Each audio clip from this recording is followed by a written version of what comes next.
سعادتوں والا مہینہ ہے کہ جس کے اندر امام الانبیاء کو اللہ تبارک و تعالیٰ نے آسمانوں کی سیر کرائی اور اپنے عرش پر لے جا کر بٹھایا اپنے سامنے،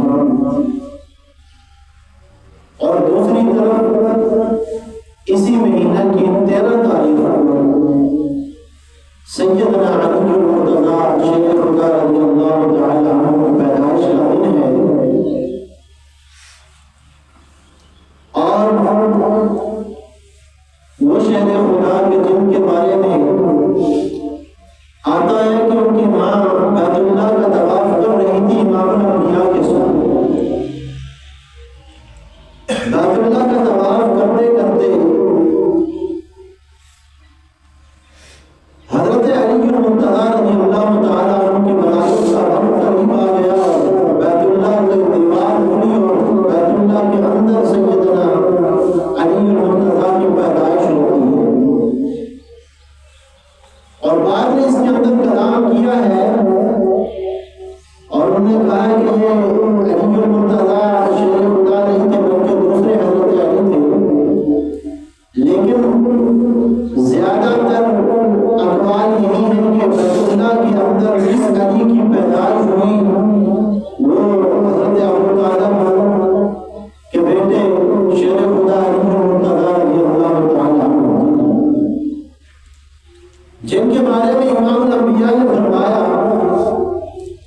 کہ علی تو میرے لیے اس طرح ہے کہ جس طرح سے حضرت موسیٰ کے لیے حضرت ہارون تھے، اور پھر امام الانبیاء نے فرمایا منظورت مولاہ فعلی مولاہ، کہ جس کا میں مولا ہوں اس کا علی مولا ہے۔ اب مولا کے بہت سارے معنی ہیں، مولا مشکل کشا کو بھی کہتے ہیں، مولا کا معنی دوست بھی ہے، مولا کا معنی مددگار بھی ہے۔ اگر حضرت علی کو کوئی اس وجہ سے مولا مانتا ہے کہ حضرت علی مشکل کشا تھے اور اس وجہ سے حضرت علی کو مولا کہتا ہے تو یہ غلط ہے۔ اگر کوئی اس وجہ سے سیدنا علی المرتضیٰ کو مولا کہتا ہے کہ جس طرح سے اللہ نے فرمایا کہ اللہ ولی الذین آمنوا، کہ اللہ تبارک و تعالی ایمان والوں کا دوست ہے، اللہ ایمان والوں کا مددگار ہے، اگر ہم اس معنی کے اندر لیں کہ حضرت علی ہمارے ولی ہیں، ہمارے دوست ہیں، تو اس معنی کے طور پر اگر کوئی حضرت علی کو مولا کہتا ہے تو مولا کہنا غلط نہیں ہے، پھر ہم حضرت علی کو مولا علی کہہ سکتے ہیں۔ لیکن اگر کوئی مولا کا معنی مشکل کشا مانتا ہے اور حضرت علی کو اس وجہ سے مولا کہتا ہے تو یہ معنی ٹھیک نہیں۔ اور امام الانبیاء حضرت محمد مصطفیٰ صلی اللہ تعالی علیہ وسلم نے اپنی سب سے پیاری اور لاڈلی بیٹی سیدہ فاطمہ الزہرا رضی اللہ تعالی عنہا کا نکاح حضرت علی سے کیا، جن کے بارے میں امام الانبیاء نے فرمایا کہ فاطمہ میرے جگر کا ٹکڑا ہے۔ سب سے پیاری بیٹی کا نکاح حضرت علی سے کیا، اور ایک مرتبہ امام الانبیاء کی بارگاہ میں ایک آدمی آتا ہے اور آ کر آپ علیہ الصلوۃ والسلام مدینہ سے باہر نکلتے ہیں، دیکھا کہ ایک آدمی ہے، اس کے پاس ایک بڑا خوبصورت سا اونٹ ہے، اونٹ کا بچہ ہے۔ امام الانبیاء نے اس سے کہا کہ یہ مجھے اچھا لگتا ہے، تم مجھ سے اس کا سودا کر لے۔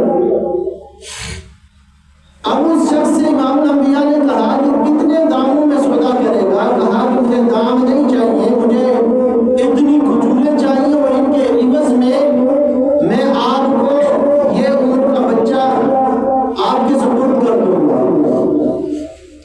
اب امام الانبیاء کے پاس تو وہاں پر موجود نہیں تھی، امام الانبیاء نے سودا طے کر لیا اور طے کر کے کہا کہ میں اس کو لے کر جا رہا ہوں اور آپ کہہ دیے میں جا کر مدینہ سے کھجوریں بھیج دوں گا۔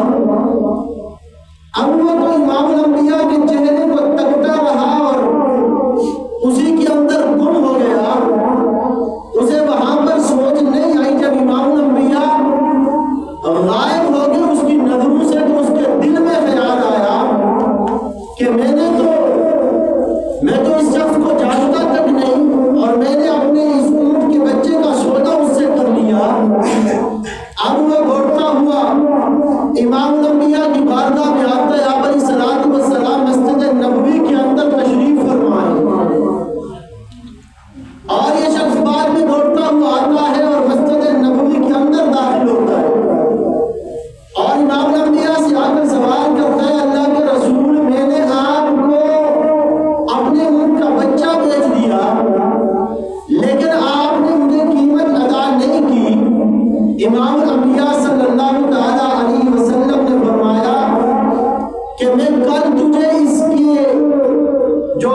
واپس باہر آتا ہے، پھر حضرت علی سے ملاقات ہوتی ہے. حضرت علی کہتے ہیں کیا ہوا؟ کہا کہ امام الانبیاء نے فرمایا اگر آؤ مجھے نہ پاؤ تو ابو بکر سے پیسے وصول کر لینا.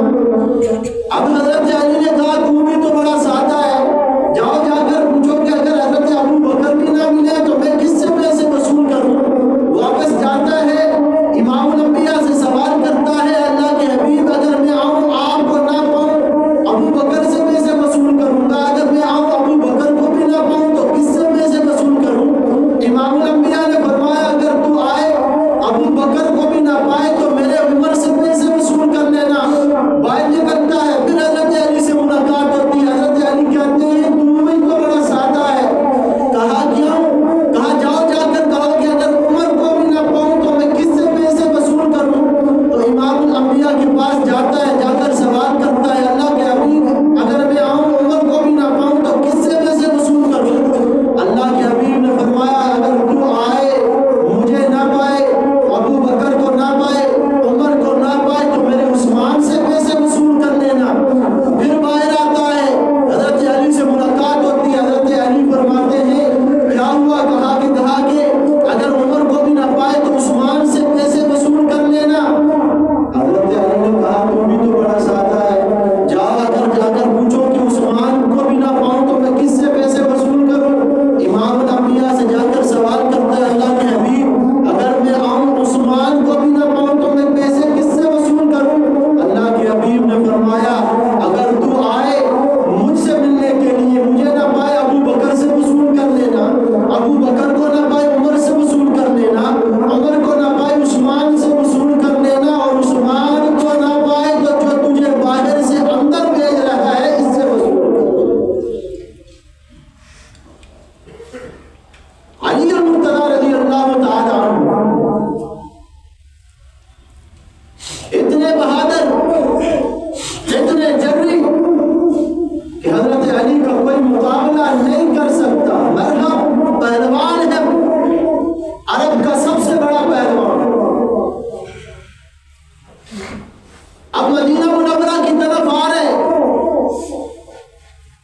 اور راستے میں ایک بچے سے ملاقات ہوتی ہے. کہا میں نے علی سے ملنا ہے، سنا ہے مدینہ کے اندر کوئی علی رہتا ہے، بڑا بہادر ہے، بڑا جری ہے، میں اس سے مقابلہ کرنا چاہتا ہوں. کہا تو واپس چلا جا، علی سے نہیں لڑ سکتا. جو علی سے لڑتا ہے وہ نیست و نابود ہو جاتا ہے، ختم ہو جاتا ہے، اس کا وجود نہیں رہتا. کہا مجھے اس کا پتہ بتا دے، میں جا کر اس سے ملنا چاہتا ہوں. کہا یہ جو بچہ تیرے سامنے کھڑا ہے یہی علی ہے. کہا تو علی ہے؟ کہا ہاں میں علی ہوں. کہا اچھا میں تجھ سے کچھ نہیں کرنا چاہتا ہوں، تجھ سے لڑنا چاہتا ہوں. کہا تو مجھ سے نہیں لڑ سکتا. کہا تو بچہ ہے، میں تو عرب کا مشہور پہلوان ہوں، میری ایک وار کا تو مقابلہ نہیں کر سکتا. علی رضی اللہ تعالی عنہ نے اس پر وار کیا تو گھوڑے سے نیچے گرا دیا اور اس کو اوپر چڑھ کر بیٹھ گیا. ایسے بہادر اور جگری کہ مشہور پہلوان عرب کا، اور اس سے مقابلہ کیا اور اس کو ہرا کر چھوڑ دیا.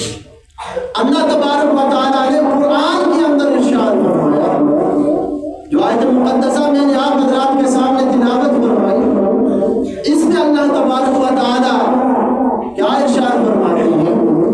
وَأَعُوذُ بِاللَّهِ مِنَ الشَّيْطَانِ الرَّجِيمِ بِسْمِ اللَّهِ الرَّحْمَنِ الرَّحِيمِ.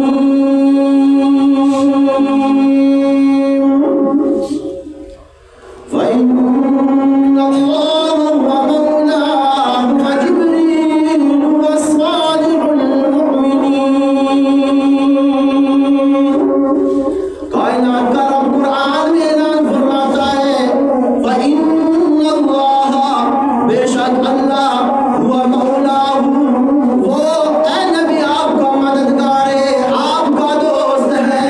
وَجِبْرِيلُ، اور جبرائیل بھی آپ کا دوست ہے، آپ کا مددگار ہے. وَصَالِحُ الْمُؤْمِنِينَ، اور مومنین میں جو صالح ہیں، ایمان والے ہیں، وہ بھی آپ کے مددگار اور آپ کے یار ہیں. اب صحابہ صحابہ کے اندر آپس میں کتنی محبت اور کتنا پیار ہے. جب بھی آپس میں ملتے ہیں ایک دوسرے کو السلام علیکم ورحمۃ اللہ کہتے ہیں. یہاں پر ملاقات ہوتی ہے, سلام کرتے ہیں, پھر چلتے ہوئے راستے میں ایک درخت آ گیا, آڑ آ گئی, ایک اس طرف سے چلا گیا, ایک اس طرف سے چلا گیا, آگے ملاقات ہوئی, پھر سلام کہا. صحابہ میں تو یہ رواج تھا, جب بھی آپس میں ملاقات ہوتی سلام کرنے میں پہل کرتے. جو صحابی بھی دوسرے سے ملتا اس کو سلام کرتا. لیکن سیدنا علی مرتضیٰ اور ابو بکر جب آپس میں ملتے تو حضرت علی سلام میں پہل کر دیتے, ابو بکر اس کا جواب دیتے.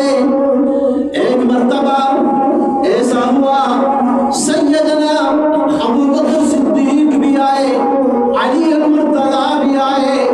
علی المرتضیٰ نے سلام نہیں دیا, ابو بکر دیکھتے رہے, خاموش رہے کہ علی سلام دے گا. علی نے کوئی سلام نہیں دیا. ابو بکر پریشان ہو گئے کہ کہیں ایسا نہ ہو کہ علی مجھ سے ناراض ہو گیا ہو. سیدھے دوڑتے ہوئے امام الانبیاء کی بارگاہ میں پہنچتے. اللہ کے حبیب علی مجھ سے ناراض ہو گیا. کہا کیا ہوا؟ کہا کہ علی نے مجھے سلام نہیں کیا. پہلے جب بھی ملا کرتا تھا مجھے سلام کیا کرتا تھا, پر آج ملا ہے مجھے سلام نہیں کیا. کہا بلاؤ علی کو. امام الانبیاء کی بارگاہ میں سیدنا علی المرتضیٰ کو بلایا جاتا ہے. کہا علی کیا ہوا؟ ابو بکر سے کیوں ناراض ہو گئے؟ اب دل کے اوپر ہاتھ رکھ کر اس بات کو سماعت کرنا کہ کس قدر پیار و محبت تھا ابو بکر اور علی میں. امام الانبیاء نے جب پوچھا علی کیا ہوا, کیوں ناراض ہو گیا میرے ابو بکر سے؟ علی مرتضیٰ نے کہا اللہ کے حبیب میں کیوں ناراض ہوں گا, یہ ابو بکر تو میرا بڑا پکا یار ہے, یہ تو میرا بڑا پکا یار ہے. امام الانبیاء نے پوچھا ہے علی پھر سلام کیوں نہیں کیا؟ کہا ناراض تو نہیں, لیکن آج کے بعد میں ابو بکر کو پہلے سلام نہیں کروں گا. کہا اس کی وجہ کیا ہے؟ کہا اللہ کے حبیب رات کو سو رہا تھا, اچانک خواب آیا. خواب میں جنت کی زیارت ہوتی ہے. دیکھا میں جنت میں ٹہل رہا ہوں اور جنت میں ایک محل نظر آتا ہے. اور میں نے فرشتوں سے پوچھا ذرا یہ بتاؤ یہ محل کس کا ہے؟ کہا علی یہ محل اس کا ہے جو سلام میں پہل کیا کرتا ہے, جو سلام میں پہل کیا کرتا ہے. اللہ نے یہ محل اس کے لیے تیار کر رکھا ہے. اے علی تو جب بھی ابو بکر سے ملتا ہے تو سلام میں پہل کرتا ہے, یہ محل تیرا ہے. علی المرتضیٰ فرماتے میری آنکھ کھلی, میں نے پکا ارادہ کر دیا آج کے بعد میں ابو بکر کو سلام میں پہل نہیں کروں گا. امام الانبیاء نے پوچھا کیوں؟ اللہ کے حبیب جنت میں مجھے محل تو مل گیا, میں چاہتا ہوں ابو بکر میرا یار ہے, آج کے بعد ابو بکر سلام میں پہل کرے. جہاں پر مجھے محل ملا ہے وہاں پر ابو بکر کو بھی محل مل جائے. ایسی پکی دوستی تھی ابو بکر صدیق اور علی مرتضیٰ. اور جب بھی صحابہ ایک دوسرے سے ملتے تو السلام علیکم کہتے ہیں, سلام میں پہل کرتے. آج ہم نے تو وہ انگریز والا طریقہ اردو مارنے کو نہ جانے کون کون سے الفاظ سیکھ لیے. امام الانبیاء نے فرمایا کہ اگر تمہارا بھائی تمہیں سلام کرتا ہے تو تم اس سے اچھا اس کو جواب دو. صحابہ میں تو یہ رواج تھا کہ صحابہ جب بھی ملتے صبح ملتے تو ایک آدمی اگر سلام کرتا تو دوسرا اس کا جواب دیتا. شام کو یہی دو بندے اگر آپس میں مل جاتے تو جس نے جواب دیا تھا وہ پہلے سلام کرتا, دوسرا اس کا جواب دیتا. پوچھنے والا پوچھتا بھائی صبح آپ نے سلام دیا اور میں نے جواب دیا تھا، ابھی ہماری ملاقات ہوئی، آپ نے کیوں سلام نہیں دیا؟ تو میرے لیے خاموش رہ گیا۔ تو کہا صبح میں نے سلام دیا تھا، مجھے 30 نیکیاں ملی تھی، میرا دل یہ چاہتا ہے کہ اب تو مجھے سلام کرے اور تجھے 30 نیکیاں مل جائے تاکہ تیری اور میری نیکیاں برابر ہو جائیں۔ آج ہم اپنے بھائی کو گرانے کے چکر میں ہیں کہ کس طرح سے میں دوسرے سے اعلیٰ بن جاؤں، دوسرے سے مال کے اندر، عہدے کے اندر اوپر چلا جاؤں۔ اپنے بھائی کی فکر نہیں ہے کہ ہمارا بھائی کس طرح مشکلات کے اندر گزارا کر رہا ہے، ہمیں اس کی پریشانی نہیں، اپنی پریشانی ضرور ہے کہ میں کس طرح سے میں سیدھا ہو جاؤں، میں ٹھیک ہو جاؤں، میرا گھر کا سارا نظام ٹھیک ہو جائے، لیکن اپنے پڑوسی کی فکر نہیں، اپنے بھائی کی فکر نہیں۔ صحابہ کرام رضی اللہ تعالی عنہم اجمعین کے واقعات آپ نے بے شمار سنے۔ وہ ایک صحابی کے گھر میں بکرے کی سلی پہنچتی ہے تو اس نے کہا مجھ سے زیادہ میرا بھائی ضرورت مند ہے، بیوی سے کہا یہ اس کے گھر میں بھیج دو۔ اب بیوی نے وہ سلی دوسرے کے گھر میں بیچی، اسی طرح سے 7 گھروں میں چکر کاٹتی ہوئی پہلے صحابی کے گھر میں واپس وہ سلی پہنچتی ہے، اور وہ جنگ کے اندر زخمی تڑپ رہے، چچا زاد بھائی پانی لے کر آتا ہے اور آ کر اپنے بھائی کے پاس پہنچتا ہے، بھائی تڑپ رہا ہے، اور شاید کہ وہ اگر پانی پلاتا تو اس کے بھائی کی زندگی بچ جاتی۔ بھائی کے پاس پہنچا، وہ ساتھ میں دوسرے نے آہ کی، اب اس زخموں کے اندر چور چور جو اس کا بھائی پڑا ہوا تھا اس نے اشارہ کیا کہ دوسرے کو پانی پلاؤ، دوسرے کے پاس پہنچتا ہے تو تیسرے نے آواز دی، دوسرے نے تیسرے کے پاس جانے کا اشارہ کیا، تیسرے کے پاس پہنچتا ہے تو وہ اس کی روح پرواز کر چکی تھی، وہاں سے جب دوسرے کے پاس آتا ہے وہ بھی مر چکا تھا، وہاں سے جب اپنے چچا زاد بھائی کے پاس پہنچتا ہے تو اس کی بھی روح جسم سے جدا ہو چکی تھی۔ صحابہ کرام نے تو ایسی زندگیاں گزاری ہیں۔ آج میں اور آپ مسلمان ہونے کا دعویٰ تو کرتے ہیں، آج میں اور آپ ایمان والا ہونے کا دعویٰ تو کرتے ہیں، لیکن اپنے پڑوسی کے حقوق کا خیال نہیں رکھتے، اپنے بھائی کے حقوق کا خیال نہیں رکھتے، اپنے بہن اور بھائیوں کے حقوق ادا نہیں کرتے۔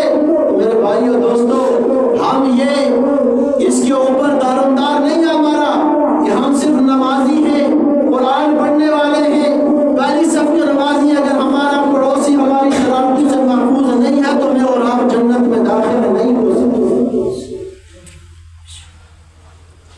میں اور آپ جنت میں نہیں جا سکتے، اس لیے کہ اللہ تبارک و تعالیٰ اپنے حقوق کو چاہیں گے تو معاف فرما دیں گے، لیکن حقوق العباد کو اللہ کبھی بھی معاف نہیں کرے گا جب تک بندہ اپنے حق کو معاف نہیں کرے گا۔ آج میں اور آپ